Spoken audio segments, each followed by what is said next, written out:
Olá, crianças, tudo bem? Eu sou a tia Camila e essa garotinha aqui é a Isabela. E eu quero convidar a todos vocês que estão aí em casa, a participar de mais um culto infantil. Vamos louvar a Jesus? Todo mundo de pé!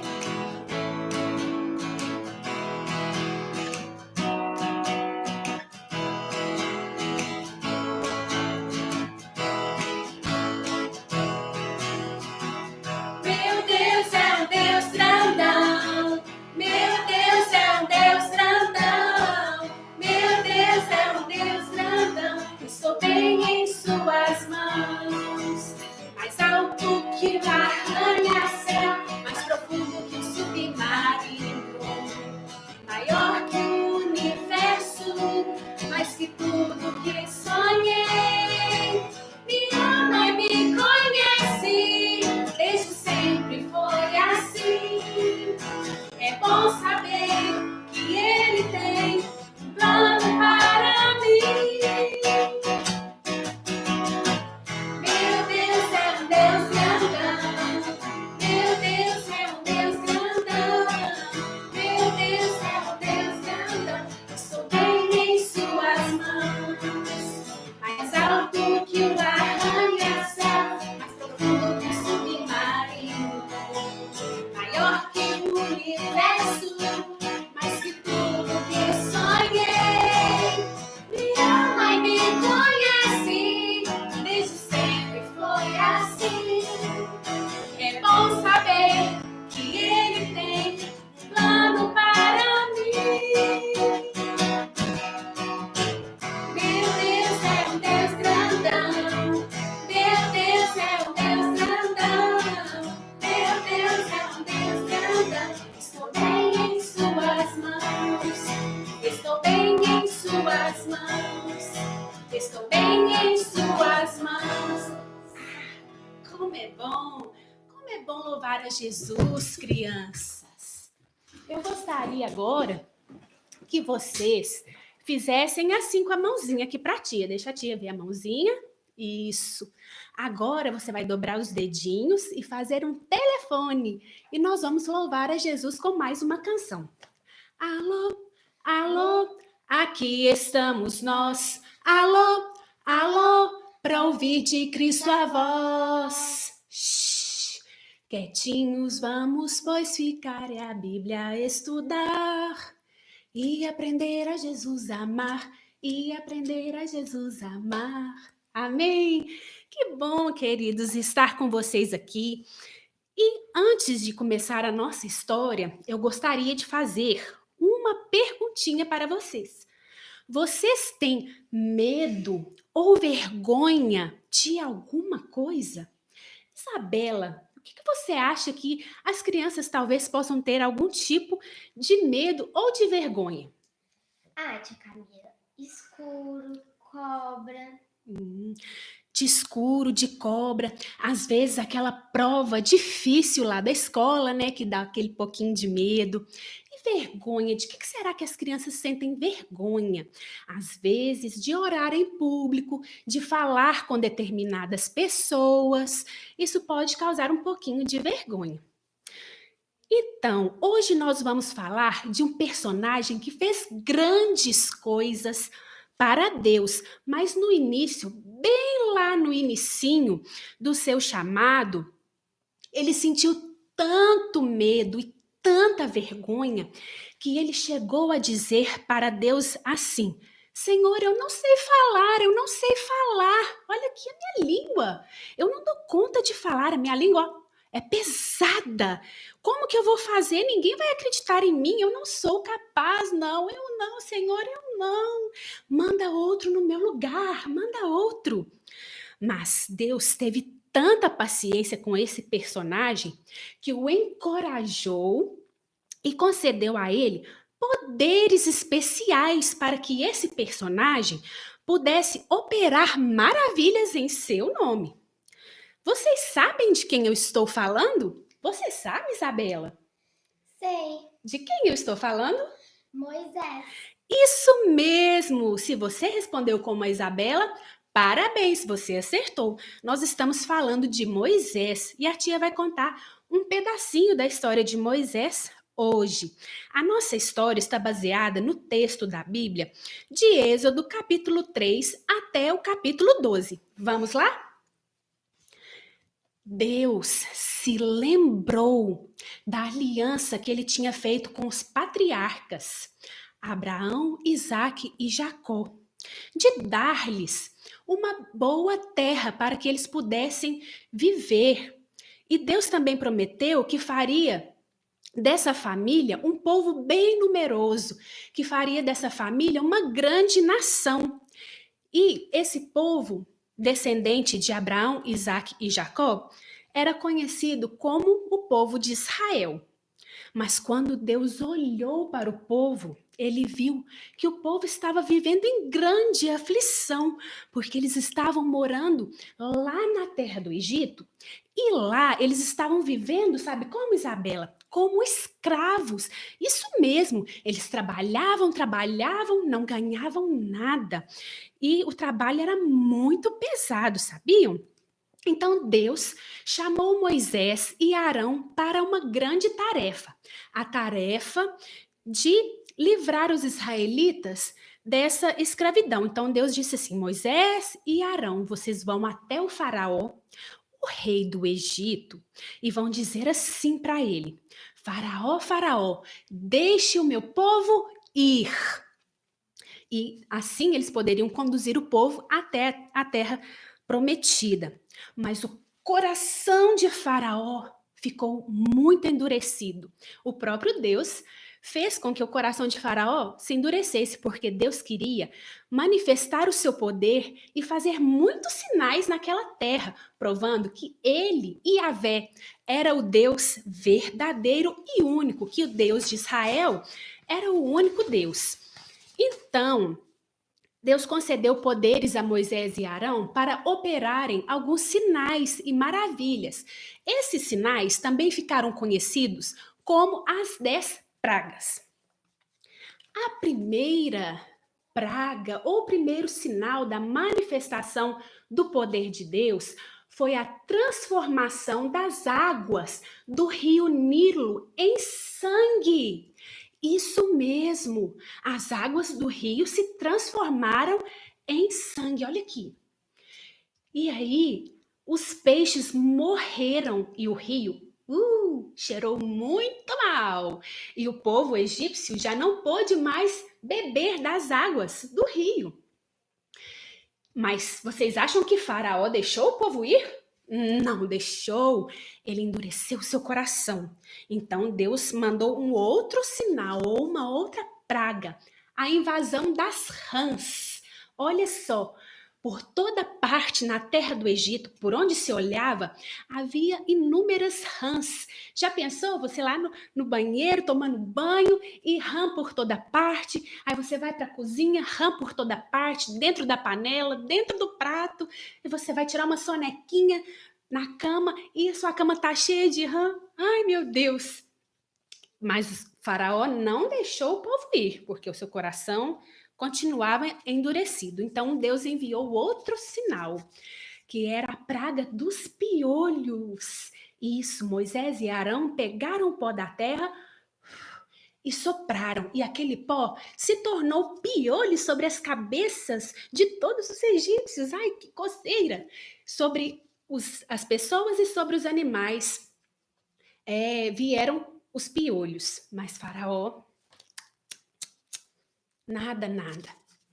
A quarta praga, olha aqui, é a praga das moscas. Um enxame de moscas cobriu toda a terra do Egito. Sabe aquele ditado assim, em boca fechada não entra mosca? Então, os egípcios tiveram que, ficar com a boquinha fechada, porque as moscas estavam no ar por toda parte. Mas, mesmo assim, Faraó não liberou o povo. Então, Deus manifestou o quinto sinal, que foi a peste dos animais. Então, todo o rebanho de animais dos egípcios, olha só, dos porquinhos, das vaquinhas, das ovelhinhas, todo o rebanho dos egípcios morreu. Mas Deus fez distinção entre o rebanho do povo do Egito e o rebanho do povo de Israel. Com o rebanho do povo de Israel, nada aconteceu. Deus estava mostrando que ele era Deus sobre o povo de Israel e que protegia o seu povo. A sexta praga foi a praga das úlceras. Olha aqui. Então, as úlceras são feridas sobre a pele, sobre o corpo, feridas que coçam, que doem muito. Era um desconforto total. Porém, Faraó disse: não, não, não, ninguém vai sair daqui. Então Deus mandou o sétimo sinal, ou a sétima praga. Era uma chuva, mas não era uma chuva de água como a gente está acostumado, não. Era uma chuva de pedras e trovoadas de fogo. Tudo que estava em campo aberto foi atingido por essa tempestade tenebrosa. Somente quem estava dentro de casa não foi atingido, mas tudo que estava nos campos foi destruído por essa chuva. E o Egito estava cada vez mais se arruinando. Deus mandou então a oitava praga, que era a praga dos gafanhotos. Tudo que sobrou, todas as plantinhas que eram mais fortes, mais resistentes, as árvores que sobraram da chuva de pedras, os gafanhotos que Deus mandou, nhau, comeram tudo, não sobrou mais nada. O Egito estava cada vez mais arruinado, mas Faraó não quis deixar o povo ir. Daí a nona praga era a praga das trevas. Não importava se era dia ou noite, tudo ficou escuro. Por 3 dias não se viu a luz do sol. E as pessoas andavam como se estivessem cegas, porque não conseguiam enxergar nada, nada. Então, essa foi a nona praga, a praga das trevas. E a escuridão era tão grande que quase se podia apalpar aquelas trevas, diz a palavra do Senhor.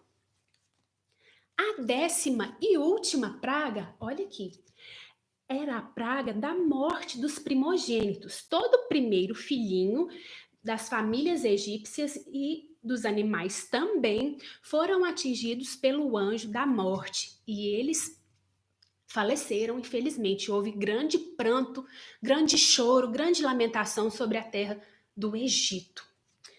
E dessa vez, Deus permitiu que o coração de Faraó fosse favorável à partida do povo da terra do Egito para a terra onde Deus gostaria que o povo fosse. Ah, mas antes de o povo partir, sabe o que aconteceu? O povo não saiu dali com as mãos vazias, porque como eles eram escravos, eles não ganhavam nada.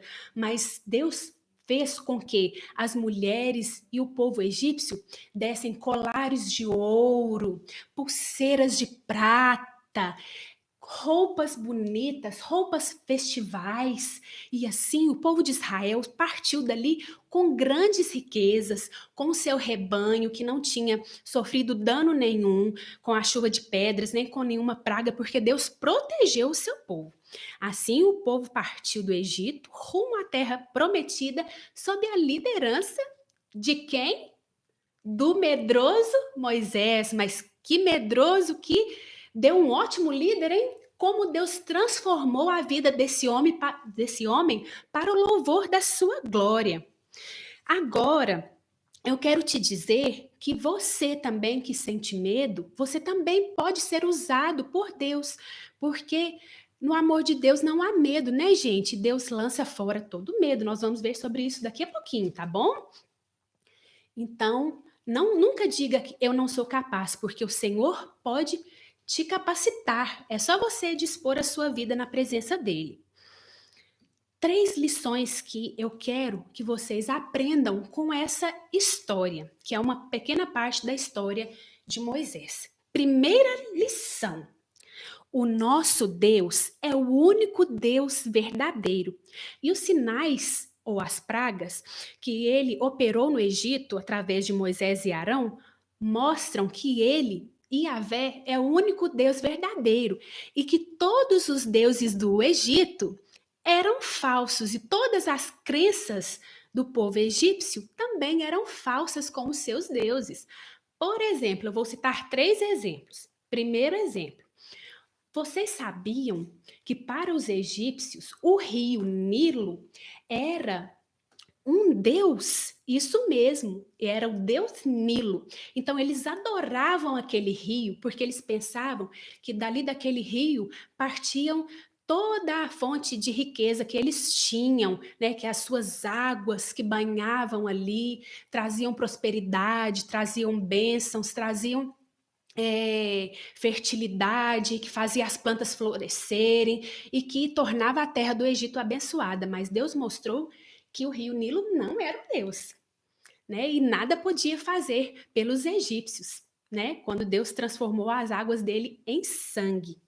Outro exemplo que eu quero dar para vocês é que na segunda praga das rãs, por exemplo, Deus estava mostrando que a deusa Hecate, vocês sabem quem é a deusa Hecate? A deusa Hecate era uma deusa que tinha uma estátua com corpo de mulher e cabeça de rã. Os egípcios achavam que as rãs eram animais sagrados e adoravam as rãs. Mas quando eles viram ali aquela invasão de rãs, eles puderam perceber que as rãs não tinham poder nenhum e que não eram deuses. E um outro exemplo que eu quero dar é sobre o deus Ra. Sabe quem é o deus Ra? Era o sol. Isso mesmo, eles adoravam o sol como se o sol fosse um deus. E quando Deus enviou a praga das trevas, aquele povo percebeu que o sol não era um deus, mas eles perceberam que o Senhor Deus do povo de Israel era o único Deus verdadeiro e que manifestou cada sinal desse, cada praga vai confrontar uma crença ou um deus falso do Egito, tá bom, gente? Então, em primeiro lugar, o nosso Deus é o único Deus verdadeiro. Em segundo lugar, eu quero falar para vocês que Cristo e a sua obra redentora é o ponto central de toda a palavra de Deus, de toda a Escritura. Então, toda vez que nós lemos um texto da Bíblia, principalmente os do Velho Testamento, nós temos que fazer um exercício para ver ali o que nós podemos extrair dessa história que nos lembra a obra redentora do nosso Senhor Jesus Cristo. Então, nós vamos fazer um exercício tipo assim, ó. Olha só, um paralelo entre o Velho Testamento e o Novo Testamento. Aqui no Velho Testamento, nós temos Moisés como líder do povo, como mestre, como chefe do povo.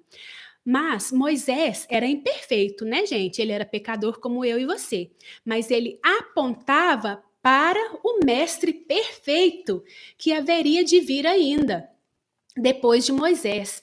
Cristo, o Cordeiro que tira o pecado do mundo, o Deus redentor, aquele que era maior do que Moisés. Faraó, sua figura representa o quê? O mal, né? Faraó com aquele coração duro, com aquele coração malvado, fazendo ali o povo sofrer, ele representa a figura do mal e do inimigo das nossas almas. O Egito, a terra do Egito, era uma terra muito pecaminosa, muito idólatra e que não conhecia o Deus verdadeiro. E quando nós estamos em pecado, nós estamos assim. Nós estamos como o povo do Egito, longe de Deus, longe do Deus verdadeiro. O que é pecado? É tudo aquilo que nos afasta de Deus e que faz com que nós desobedeçamos a Deus e a sua palavra, como, por exemplo, desobedecer aos pais, mentir, ter inveja, né? Fazer tantas coisas que desagradam ao nosso Deus. Aqui no Velho Testamento, nessa história de Moisés, nós vemos a libertação da escravidão, porque o povo trabalhou sem nada em troca, trabalhou ali como escravo. E quando eles saíram do Egito, eles saíram como um povo livre. E Cristo, qual é a libertação que ele nos oferece? Ele nos oferece salvação espiritual, a libertação do pecado e a libertação do mal. E por fim, o que que resultou essa libertação? Essa libertação do povo de Israel resultou em paz terrena. Mas essa paz é uma paz momentânea, né? Eles sentiram ali o quê? Um alívio, né? Eles agora eram um povo livre. Eles podiam ir para a sua própria terra, que eles ainda iam conquistar, mas isso é uma outra história, né? E eles puderam parar de sofrer ali com aquele sofrimento diário. Eles eram açoitados, eles tinham que trabalhar duro, eles experimentaram essa paz então. Mas essa paz não se compara com a paz que Cristo nos dá, porque a paz que Cristo nos dá excede todo entendimento. E a libertação com que Cristo nos liberta nos dá vida eterna. Então, em Jesus nós somos libertos do mal, do pecado, ganhamos a salvação espiritual e a vida eterna. Olha que bênção, como a história de Moisés aponta para a história de Cristo e da sua obra redentora. Aprenderam, gente? Isso aí, muito bem. A outra lição que eu quero que vocês aprendam hoje é que nós não precisamos sentir medo. A Isabela agora vai falar um versículo para nós que diz assim: Ó, no amor não existe medo. Antes, o perfeito amor lança fora o medo. 1 João 4,18a. Isso, muito bem. Então, o amor de Deus lança fora o medo. Antes, o perfeito amor de Deus, ele nos capacita a confiar no Senhor. Então, nós temos que exercitar a nossa confiança no Senhor, lançar fora o medo, assim como Moisés fez, colocar a nossa vida diante de Deus, em oração, em leitura da palavra. E se mesmo assim a gente continuar com medo, ou com vergonha, ou com tristeza, nós também podemos recorrer ao papai e à mamãe e contar-lhes as coisas que nos causam medo, que nos causam vergonha ou que nos deixam tristes. Eu tenho certeza que o papai e a mamãe vão ter uma palavra de sabedoria para vocês, porque, afinal de contas, eles são instrumentos que Deus colocou nas nossas vidas. Então, orar, ler a Bíblia e compartilhar os nossos sentimentos com o papai e com a mamãe é muito importante para que a gente confie em Deus cada vez mais. Então, gente, agora eu quero dar uma tarefinha para todos vocês. Peçam para o papai, peçam para a mamãe permissão para enviar esse vídeo para todos os seus coleguinhas pelo celular. Compartilhe nas suas redes sociais, com os primos, com os familiares. Assim, você vai, neste momento de quarentena, levar a palavra do Deus verdadeiro para outras pessoas que não conhecem essa história e não conhecem a Jesus, tá bom? Agora nós vamos orar e vamos clamar ao Senhor para que cada dia mais o amor do Senhor esteja no nosso coração, lançando fora todo medo, tá bom? Vamos fechar os olhos, vamos falar com Jesus. Senhor Jesus, nós te louvamos por esse tempo, meu Deus, na tua presença, por mais esse culto infantil. Peço ao Senhor que abençoe cada criança, cada pai, cada mãe que está assistindo e que o Senhor, ó Deus, alcance os corações e que o Senhor faça, meu Deus, maravilhas através das nossas vidas. E se tem alguém, meu Deus, que ainda não fez a seguinte oração, se quiser, faça a oração comigo assim: Senhor Jesus, entra no meu coração, perdoa meus pecados e me dá a salvação e a vida eterna. Em nome de Jesus, amém. Um beijo e até o próximo!